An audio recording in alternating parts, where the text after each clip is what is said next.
Hello. Hi. Well, welcome. This is the Loving Forward podcast, and I am your host, Albritton. I also go by Jacob as my birth name. And you might be wondering where Ol came from. There's many different stories, lore, myths about it, but it's pretty simple. There's a lot of simplicity to it. First start with my middle name being Cole, and just dropping that C for some reason. You know, I grew up in Oklahoma, which I'll get into later, in Texas and Oklahoma, and was always told I was a good old boy, which I indeed agree with. Hello, welcome. So this is a first. I am here in my healing space here in Eugene, Oregon, talking to into a microphone that is directed towards a pile of books. I decided that the pile of books would be my audience today, and I chose some heavy hitters. I have Emotional Intimacy by Robert Augustus Masters. I have Meeting the Shadow by Connie Zweig. I don't think I pronounced that correctly. And then I have Bringing Your Shadow Out of the Dark, also by Masters. And The Leader as Martial Artist by Arnold Mindell. Yeah, those are just what I had in my bag. Some light reading. Anyways, what am I here to do today? I'm here to introduce you to the Loving Forward podcast. Woohoo! Yeah, sound the audience, laughter and clapsters, and yeah, the hoorays and the hoo ha ha's. It's a big deal. This is a first because I've never just sat here in front of a mic by myself and attempted to talk endlessly or for an indefinite amount of time. And so it's a little nerve-wracking to get myself here, just to set you guys up with the space. I'm here in the healing space. I'm seeing lots of crystals and rocks and feathers, art, and twinkly lights, sacred geometry, this beautiful rug. And you can certainly see all that if you'd like on my social media platforms, Facebook and Instagram. Moon Mountain Healing should be easy enough to find. But anyways, what I'm doing here, I need to let you guys know the intentions I have for the Loving Forward podcast. Yeah, if you're listening to this, you're either new to the podcast. Hopefully, it could be 2 years, 3 years in the future, and there's maybe over 100 episodes, and you're just now finding the Loving Forward podcast, and you want to go down to the roots. Who is this old Jacob Albritton?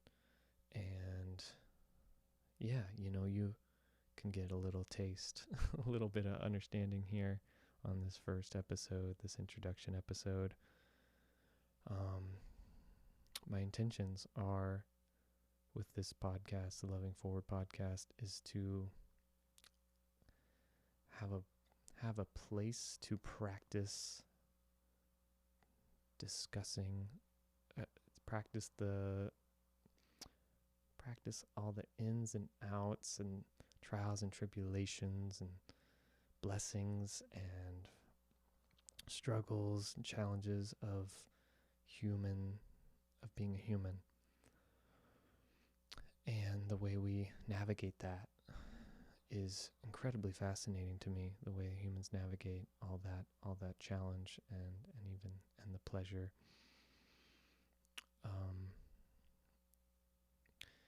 So healing would be the word that I'd put onto that as an umbrella term. This podcast will be all about healing. It'll talk about so many different modalities, ways to heal, ways people have healed, the ways people have decided to intentionally help others heal. And I'll likely have guests on most of the time. Yeah, because I don't really like this whole sitting here by myself talking. And so that'll be the content for the most part. And I really want to give other healers and just regular people who've been on the healing path, their own healing path, a platform, a place to practice talking about it, because that's what I believe podcasting is it's another practice, just like yoga or meditation or dancing or poetry, reading and writing. It's all just another form of practicing, in terms of yoga as like a practice where we do poses and stretches. I think of yoga as all of life. Everything that I do, all my actions is a yoga. And so, here I am practicing. And maybe you guys are listening. That is my intention. Through this practice of podcasting and talking, what I'm doing is I'm making a concerted effort to stay connected to my openness, to my body's signals, my intuition, this stream of consciousness, a steady stream of consciousness. I'm not interested in scripts or coming in with any sort of plan. I mean, I've thought all week, or I've thought a while about what I'd come on here and say. And thus far, I think I've said maybe 5% of it, or maybe less, actually. So this is all off the cuff. Everything you will hear from here on is off the cuff. It's organic. It's grass-fed. It's got some silly in there, and hopefully a lot of depth and wisdom and practical tools. Maybe it's just some reflections where you can see insight into yourself through what's shared here. I just hope it's helpful for people. I know it's going to be helpful for me, being able to talk about these things I'm passionate about.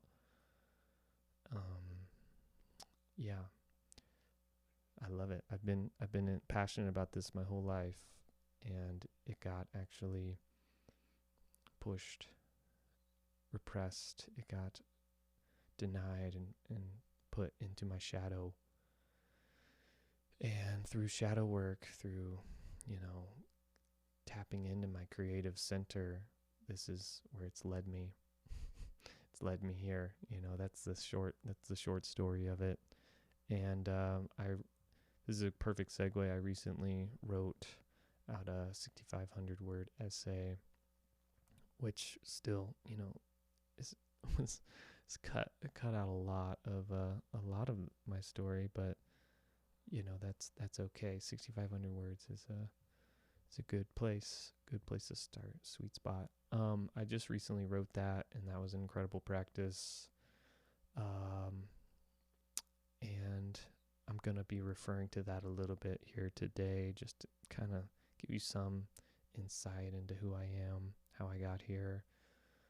And hopefully that gives you a good idea of like what this podcast is about, what I'm about as your host for the Loving Forward podcast.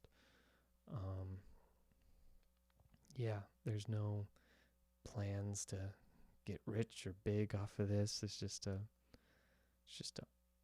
earnest, honest practice And so I'm so happy to be here talking to these books. Maybe actually these words are landing on some real human ears somewhere besides my own. But I love it. I feel really grateful and honored to be here. Yeah, so start with I'll go into my story a little bit. I was born into a very average family. Very average family. Like, I can't understate that.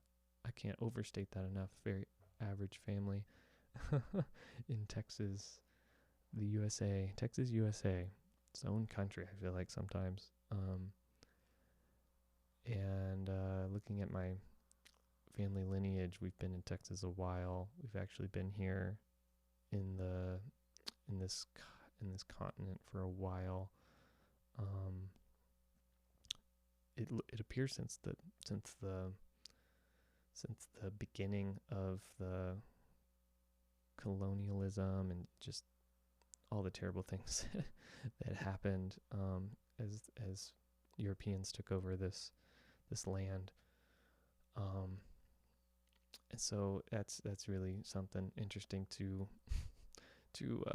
sit with, that paradox, the tension there of like, wow, I have line that connects me to William Bradford, which is a human that was on the Mayflower.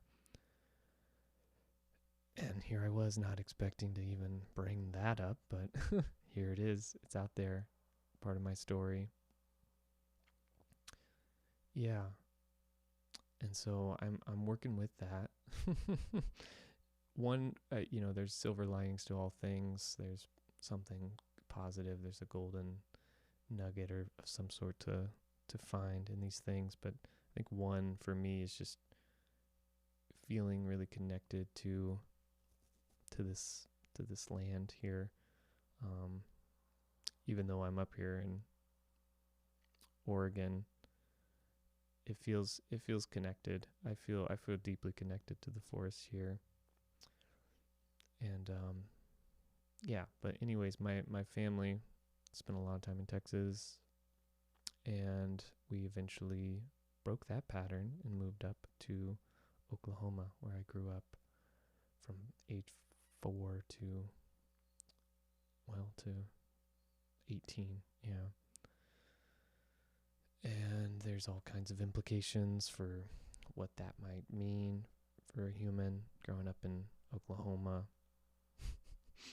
And I invite your imagination to go wild. I got questions when I was a teenager being asked, do you guys still ride horses to school? And I wish. I wish, but yeah, we certainly were in a small town. People did own horses, and it was a farm town, lots of tractors. That's kind of like the big news is when a tractor would cause traffic on one of the main exit points from our small town. But anyways, I was certainly a black sheep in that town. I was certainly a big fish in a small pond, and it was very challenging. It was very challenging, constantly incongruent.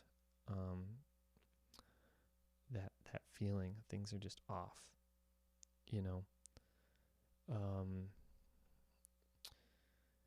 it's like seeing everybody going with this certain system, these conditions, just going through the motions of it all, and I was the only one. I believe I was the only one that was really questioning things, and feeling things deeply. I don't remember anyone ever actually talking about how they felt ever. So that's an interesting piece. I definitely had the most emotions and strongest feelings in my friend group. I remember, getting into relationships at age 12 and 13, first girlfriend, and just getting thrown into the fire, through the ringer man, I was so in love, and I was so hurt through all of that. I just remember crying a lot, and my best friend at the time having a hard time knowing what to do with that. But good on them. They at least stuck around. They didn't leave me. So that's really nice now that I think about that. Yeah, so grew up with best friends, had a crew. You can see in my essay that at a young age I started altering my consciousness. And that's a tricky subject to talk about. It's certainly a subject that I disowned and was ashamed of for a long time. Didn't want to share with any potential like partners. I remember that was a point of contention of like, hey, yeah, I've had a interesting ride with all that stuff, and somehow got deep into it at a young age. And that's just there's the victim mind of that was the environment. Drinking alcohol was a very common thing. It was very much in the family system. But however, I being the black sheep, I eventually found cannabis not that far from me. This neighbor kid, he was bringing it by, and it certainly opened up some doors, good and bad doors. I was reflecting on the other day how I was not on a good path at a young age, 13, 14, freshman year of high school.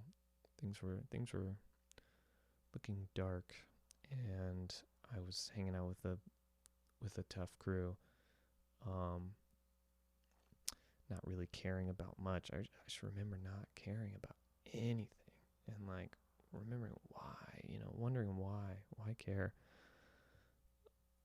My grades were slipping, wasn't necessarily like pursuing anything like sports. Sports was a very common thing to pursue. But what I remember, based on what I was talking to a friend about, was this teacher in my freshman year, the English teacher. That was kind of the only class I cared about. And I don't know, it just clicked. It was easy. It was fun. I love words. And turned out I love writing and I love reading. And she saw that.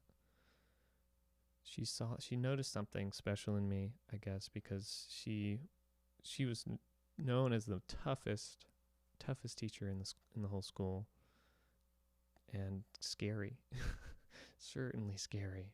We were all scared of her, and she was freshman year English teacher. Anyways, she saw something special in me, and she took an interest in me and encouraged me. Yeah, just really encouraged me. I don't know, kind of woke me up actually out of that haze. Or at least she helped wake me up to my potential, and I turned things around freshman year. I think I got busted with not with law enforcement, but busted with my parents. And that just, that shattered all of that, thankfully. And I, of course, ran that cycle again and again and again each year of high school. Because it was just, the cannabis is a symptom, whatever else I was using was a symptom. It wasn't the root. And so I would keep coming back to it until I burned all that wood, essentially. So they say. Anyways, I ended up getting student of the year in English that year, which is, a lot of people are like, what, how did that happen? I don't even think I really had like the highest score in English, but that really helped. And throughout my life, I heard that several times people ask me, are you a writer? And just remember another influential person in my life, another professor in college. I was taking a psychology 101 class and writing papers that I just loved writing so much. And he was like, are you majoring in writing? And I was like, no, of business, actually. I just remember him being very perplexed by that. And at that point I was a senior in college. And as you guys, if you haven't read the essay or know who I am, you know that when it was a sophomore year, I was 20 years old. My mother took her own life. And so that, that's part of that story. Senior year of college, I'm so checked out. I'm so done. I just need to get this degree and go live my life. I'm untethered to anything. I can just get the degree because that's what they say I should do. And I know my mom wants that for me, and so I'm gonna make it happen. And so I did. And that psychology 101 class was really influential, not because the content was great, but that teacher took a special interest in me, saw something really special, and so it made a imprint.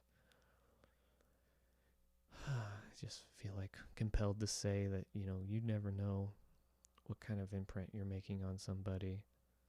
And when you take that extra moment to shine a light on someone's gift, or someone's just something good that they did, you just don't know how impactful that can be. And it's likely that it is impactful. Or, kind of have sponges as brains. and it's hard to know what's going to stick and what's not going to stick, but there's certain things that stick that you can come back to later. So here I am, kind of coming back to all that later. I mentioned my mom. That was indescribably tragic, and it led me down this intentional healing path. That was the straw that broke the camel's back, essentially. Took me down the deepest, darkest places one could imagine, or at least that I could have ever imagined for my life. And fortunately, I was doing some stuff. I was doing things. I was doing stuff and things. I was learning about meditation and breath work and yoga and Taoism and Buddhism and Hinduism, listening to talks, and just starting to really get steeped in that. That's actually when I started listening to podcasts. It was before her passing. I was like 17 or 18, and for a lot of us, we all started with Joe Rogan. I haven't listened to him in a long time, but that's where we all kind of started, I believe. And it was just mind blowing to hear the topics they were talking about. It just opened up so much for me. And I'm grateful for it. It's I remember thinking about this podcast world is this chain or this web, and it was like I would learn about this really cool person through the Joe Rogan podcast that would then take me to maybe their podcast that they were doing, or other podcasts that they were guests on, and it was just crazy that how the world opened up to me so much while still living in Oklahoma before this traumatic event happened. And so anyways, I don't know how I started I don't know how this stuff happens. I was in an environment that should have produced a certain like type of person, right? Being in Oklahoma, but it didn't for me. I was always different. I was always sort of against the grain. when I would go with the flow, I knew it didn't feel right. And yeah, this is all that incongruency. And it seems like I coped with that, and with the big feelings, with humor. First off, I was very funny. I'm still pretty funny, but humor was something that really helped me in the family system and in school, in class with peers. I made people laugh a lot, and I was deemed the happy kid, or I was defined as the happy kid. It's like, wow, Jacob, how are you always so happy? That ended up being the bane of my existence, that statement. It's like, I am happy, and I'm also lots of other things. And so I take notice to anytime I hear or receive something like that, I get triggered. Yeah. So, there was the humor, and then there was also the substances. I am not going to go too deep into it right now. I wish I could. However, it's quite an edge to put that information fully out into the public sphere at this time. I say it in my essay. I kind of touch on it, and and I just say that just know it got dark multiple times. And I'm really grateful that I got through it, basically. Really grateful I got through it. And I've found better ways to cope with feelings and the pains and all the energies that are mine and not mine. So anyways, I graduated college. I think that's a good place to skip to. I'll talk more about high school, another podcast. Anyways, I graduated college with my degree in business, and I hit the road and left for Oregon to be a dishwasher, actually, out in the Deschutes National Forest. I'm going to go ahead and take a drink of water real quick.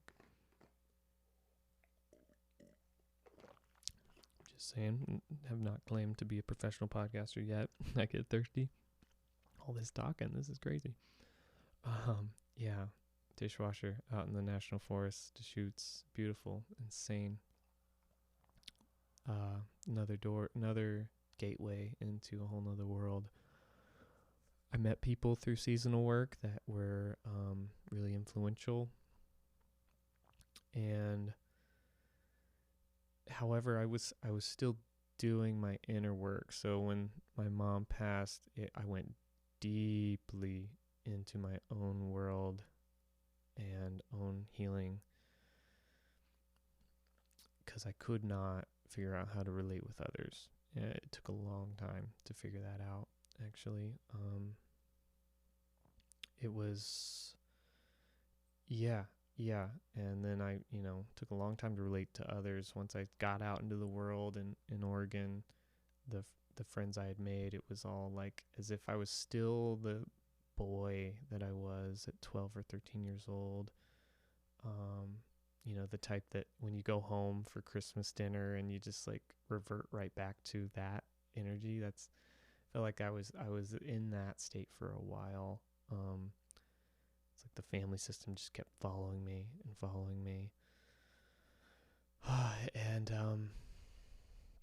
And that was hard. That was hard. It was much easier to revert back to my internal world and my work, my meditation, my reading, my studying, exercise, somatics, all the things. I was trying a lot of different things out. Thanks to podcasts and books, I was learning a lot. Breath work. Yeah, and so through seasonal work, that was happening. Wasn't my favorite, but it was at least familiar. It worked. And then I made it down to Colorado, did a season of skiing, of lift operations, snowboarding to be exact, and I was getting a little more serious about my internal work And here I was in the face of a lot of shadow, a lot of people around me who were still in the recklessness party phase, abuse phase of life, and I felt above that. Above that, I felt like I did not, I just wasn't interested in that stuff. I wanted to connect, and I was lucky to find some people that could meet me there. Yeah, but snowboarding, that was kind of the thing. It was just loving the snow, loving the powder, those powder days, and that's what I was there for. I was there for adventure, living up in Colorado at that ski town. We were 10,000 feet elevation. It's just kind of just like awesome to say that. It was awesome. It was wonderful, man. And I met somebody. I met a partner. I met a person who was also on the fringe of that culture, not so interested in partying and whatnot. It seemed like they were more interested in skiing and the sport. And they took care of themselves. That was really awesome. So we connected on that, and then COVID hit and forced us into certain living situations that we may not have chosen ourselves. May not have been as wise, but it was really needed at the time. I certainly would have not known what to do if I was navigating that by myself. So I'm really grateful for how it all unfolded, and I have so much love for all the people that were involved during that time. We came back up to Oregon after things settled down, and we got some help from family. We went back up to Oregon. They joined me, and we did the seasonal job one more time, and it was really challenging. Really challenging. It was lucrative. That's kind of the trade-off, right? And we were working 50, 60, maybe more hours a week, and when you live on site at the place that you work, you're always on. And so 3 or 4 months of that is a lot. It's a lot. Grateful for it. It speaks to this other part of me, this work ethic that I was that I was given and that I inherited from my father. Incredible work ethic. And as we know, that kind of comes from these shadow motivations that I'll go into at another time. So we did that, and made it out, and kind of was done with seasonal work after that. Thankfully, I have family in Oregon, and that person also had family in Oregon, so we decided to live and settle down in Eugene, Oregon, which is where I am now. And we parted ways at some point, I think within the year maybe. And that was really, really hard for me. However, I was equipped. I was equipped to handle hard. After my mom's passing, I had this intuitive sense of just knowing that these feelings, these emotions, they demand to be felt. They demand to be heard. They demand to be processed and worked out. I referred to the phrase burning the wood, and that's totally what it's like. That's what it's like. So I did that with this relationship ending, and felt really good pretty quickly. Actually, I mean, I think it was less than a month. I was back on the saddle, back on the horse. Not necessarily looking for any relationships. I certainly wasn't. I was looking to relate and to be with people, and COVID restrictions were lightening up, and so it was time to get back out in the world, and things were happening. So I became the most social person that you could ever imagine. Busy every night with a group event or just hanging out with this friend, going to see that friend. Busy every night, and I definitely felt prideful about it. I remember some friends asking like, "Hey, do you want to go get dinner?" I was like, "I'm so sorry, no, I'm busy." And they were like, "You're always busy." I was like, I know, just tough stuff." Which I'm kind of, it's distasteful now saying all that. Anyways, I wanna try to wrap this up. It's always a long and winding story. I wanted you guys to know how I got to Eugene, Oregon. We're in Eugene, Oregon. Relationship has ended. I'm now the most social person ever, and this is where I start doing what I think is the most challenging work there is, and that's relating with other people. I started that in the relationship. It was starting to happen in that first relationship, that big relationship.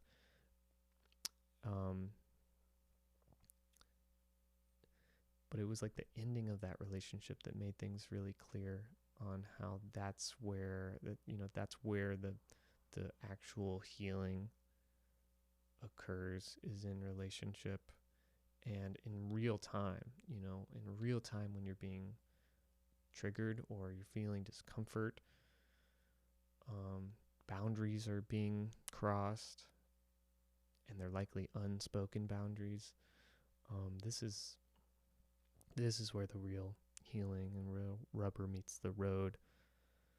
And so I went out and I started relating with other humans. I was joining groups, like I said, and just connecting to the community and really figuring myself out through that.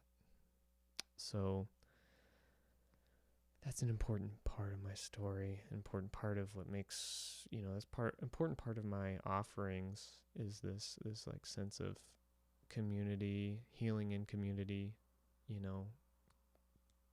Community equals immunity, and like they say, know thyself. Well, I think you can't fully know thyself until you've faced so many situations in relationships, and really worked that stuff out. So yeah, I really learned to know myself through being with other people. That's what I'm trying to say. And I was doing men's groups too. That was another important piece of this. I really did not relate well with men. I did not trust them. I did not like them. It just wasn't, it was scary. Men were scary because of my upbringing. And the relationships I had with other men or boys at the time, growing up, just were damaging. They damaged me. Yeah, no joke. But so through men's groups, it was like, I'm healing something right now, coming to these. It's really important for me. I mentioned men's groups because that all getting involved in men's groups here in Eugene led me to what was the game changer, which was the biggest pivotal moment of my life, which was learning about a healer and a teacher in Eugene, Oregon, named Luke Adler. And he's my friend. He's my mentor. He's my teacher now. At the time, I just heard about him, and I was in a group that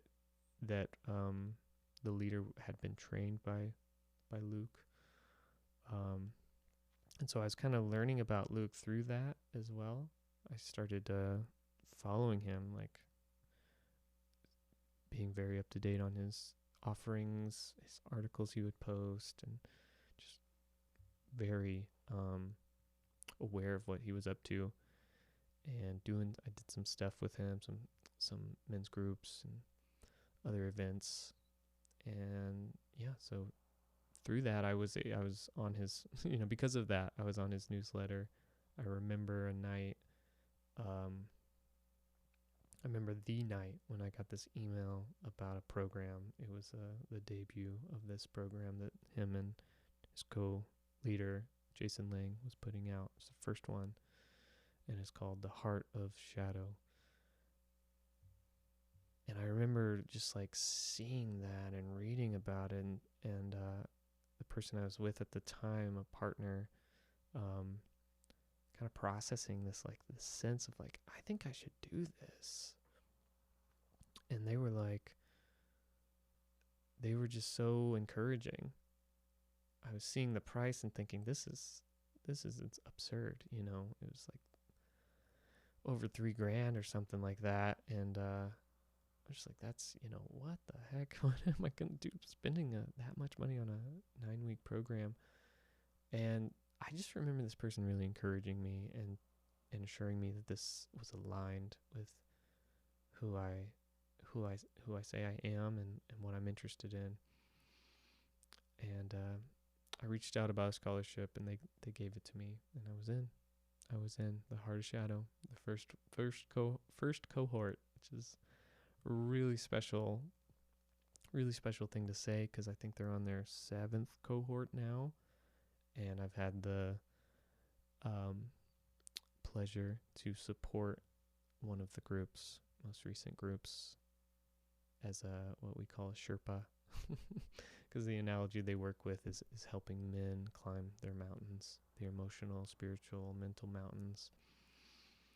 And a Sherpa is kind of the one who like assists with that. You get the main guys that are like been doing this for however many decades, and I know this mountain, or I know how to climb mountains. I've been climbing mountains forever, so that's what they do. They help men with that. They helped me with that. I climbed many mountains with their help and expertise, their guidance.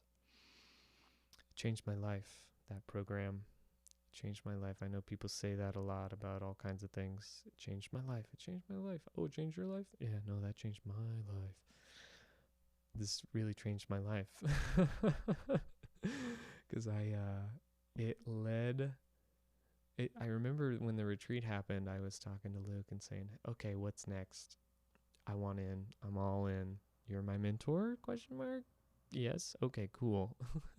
What do I do next? And his style is certainly not, the way I perceive his style is he wants to empower people to have their own discernment, to have developed their discernment for their path and what's right for them. He's never going to tell anybody, or at least as far as I'm aware, never going to tell anybody what they should do or not do. Which is, just one of the many reasons why I resonate so deeply with that human.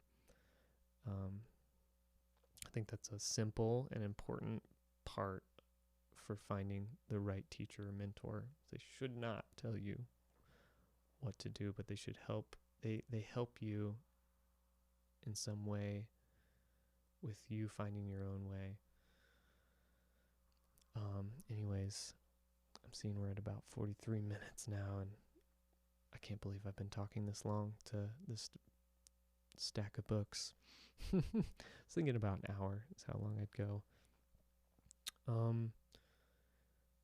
So it was sort of uncertain. What was the next steps? How do I be on this path? And I got a lot of assurance that I'm on the path. I'm on the path. Just trust that. And we can now look back in hindsight and say, wow, I was on the path the whole entire time. I still had a lot to work out. And certainly that I did. Did some more programs with Luke. I've done all kinds of trainings and courses and just all types of community events here in Eugene. Done my own deep work, my own internal individual work, and I had to work a lot out. One of the main things I had to work out was this sense of, my version of the party phase. It's like I went back and I found this. How do I say this? I, at a young age, was not interested in any parties. It just wasn't my thing. And then throughout my teens, early 20s, wasn't interested in parties. And then something happened when I became the most popular person, it felt like, or at least the most social person, where I was like, oh, I like this. I like parties. And I found out that I really enjoy music festivals. That was my version of partying, was music festivals. I really got deep into that scene, and I had a lot to work out there. Substances were quite present, and that had to get worked out of my system. And it certainly did. I can say very, very gratefully and powerfully, it certainly did. I have no regrets about any of it. Just a lot of gratitude and thankfulness that I made it out. And I had a lot of amazing experiences, met a lot of amazing humans through that. It was beautiful, and it was dark at times. And I must mention my wonderful partner, Silver.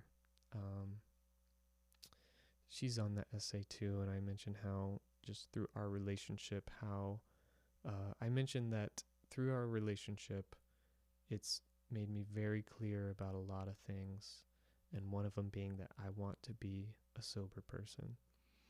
And so that we had some hard conversations. We had some hard moments where I was still working that stuff out. At the beginning, I was still very much not sober, and well, it's not even that I wasn't not sober. It was just like I was still so in this party scene, and yeah, it had some moments of it was scary for her and for us, and that was kind of at the beginning, and we were working that out, and I'm just really grateful that she trusted that process of me working that out. I can't even state it enough. I'm so grateful she stayed with me and trusted my process, trusted me, trusted my heart, because she's the most special human on the planet, likely that's ever existed. And she's my sweetheart. So I want to do everything with her. I want to have children with her, have a family, grow old with her. And that, in order to do that, I needed to change priorities. I needed to shift priorities. I realized I was in training actually to be her king, to her queendom, and to be the father of her children. She, the type that she deserves and needs, and that all children and all communities need. And so I took that on as my responsibility, and it was a big catalyst, a big helpful component for becoming fully sober. And I must say the one caveat is green tea and cacao. I drink those regularly. Besides that, fully sober, fully happy with it, no desire to ingest anything besides food, water, and green tea and cacao. It feels great. I feel so clear. I feel so embodied. It's what I really needed to work out. So basically, we got 10 minutes left, and I'm just going to say, I had to trust a lot on this path to in order to get myself here in this seat on this Loving Forward podcast train, and I had to do a lot of healing. to become a healer. And there's part of me that also believes that this is what I was born to do. I've always had this capacity to offer space for people to process things and to heal and to do their healing work. And certainly was reluctant for a long time, thinking, no, that's not me. But what else am I here to do? There's nothing else. I can tell you that. And I've looked, and I've thought, and I've tried. But this is what I'm here to do. It's the hardest thing that I know I could be doing. Constantly requires me to lean into my fear and my edges, because growth, I recognize that growth is on the other side of those every time. It's powerful. So the Loving Forward podcast there's going to be a lot of moments where I'm talking about that journey, I'm sure, and I'll be, talking about my work.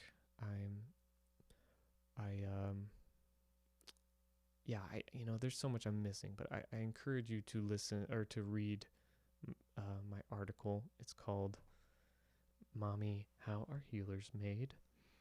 An essay about how I got here and my thoughts on healing. It goes into all of it. The important piece I'm omitting right now is me quitting my very comfortable medical job, and in order to have my dark night of the soul experience, going deep into my underworld and coming out of it step by conscious step, slowly crawling out of it, actually. So it was more of a crawl into where I am right now. And it was slow. It was conscious. It was, like I said, a step-by-step process. Till eventually I was so clear that this is what I'm here to do. This is how I'm going to do it. And the rest is just kind of just fallen into place. It's sort of like the path. It's like the path just keeps getting more clear and more wide, more obvious, and of course inobvious at the same time, of like, okay, like so much fear and doubt wants to creep in again, until the next signpost wants to show itself that, like, you're on the right path, you're doing the right thing. Just keep going, keep showing up. That has been my mantra lately, and then I added a new little piece at the end there. Keep showing up in love. And so that is my mantra that I am carrying with me, even when I'm afraid, even when I'm doubtful or scared or angry, upset, or it's hard. I'm going to keep showing up in love, because that's the only way that growth happens. It's the only way freedom is attainable. Yeah, so let me see. I really look forward to this journey with the Loving Forward podcast. I'm excited to have this posted, and I'm excited for the guests that are to come on. I love this healing space. It feels so good. I love talking with people, and I kind of phrase it this way. It's like, I want to know what your experience has been like. Like, what's it been like for you in there? And I'm kind of like giving them this weird look with my eyes, like, you in there? What's it like for you? It's weird, right? And people resonate with that. At least the people I am around. It's going to be a beautiful ride. I intend to drop episodes once every 2 weeks, and likely with a guest every time. If not, it's with me, and maybe I go more into my story. Maybe I go more into my work and what I'm recognizing as I do shadow work, breath work, and group work.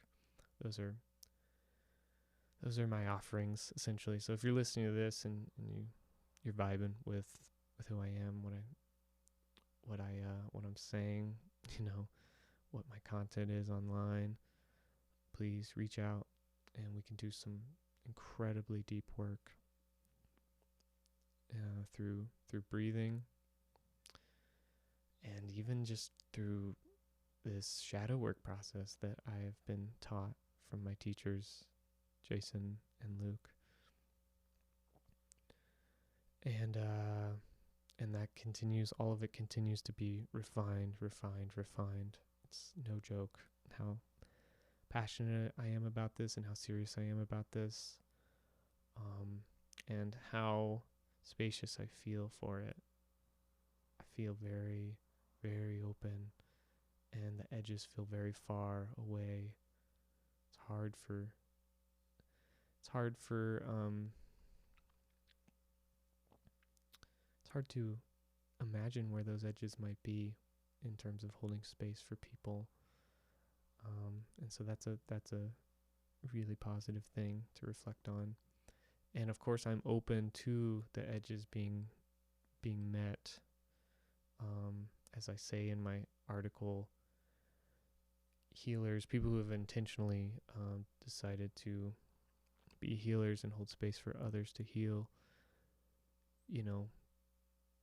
likely their edges are pretty vast, but if they do get met, or when they do get met, they have tools and ways to in the moment work with that. Maybe put a pin in it and consciously move it aside for now and work with it later.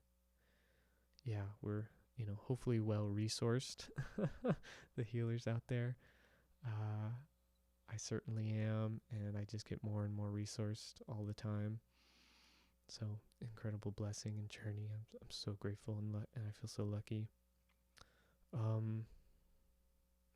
Yeah, I think it's time to wrap this episode up. This is the first episode of many to come on the Loving Forward podcast. Oh yeah, I forgot to mention the Loving Forward podcast. That comes from, obviously the phrase move forward. Let's move forward here. Moving forward, please. Now, whatever.